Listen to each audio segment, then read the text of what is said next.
Welcome to Kris's Corner. On this episode, we are going to show you how fun and easy it is to use our COLORflex material to make a spooky spider hair bow. Now COLORflex comes with masking on both sides to keep it protected. If you're cutting with a Cricut, you may want to take the masking off before cutting just to make it easier to cut.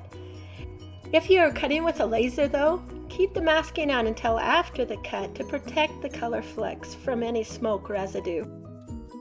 We just got done creating this file for a spooky spider hair bow. It is free for you to download on our website or in our Facebook group. There are many ways you can make this hair bow so you can make it perfect for you. So let's get started.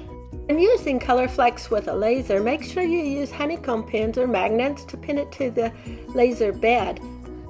The COLORflex material is lightweight and you don't want it to blow away.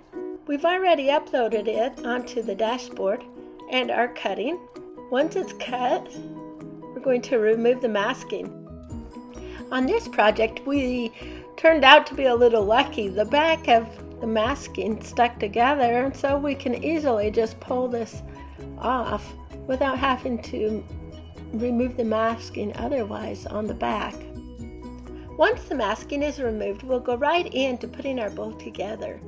For the first part, I'm going to just use super glue to hold the ends quickly. It dries quickly, and then I can get it attached with some stronger glue.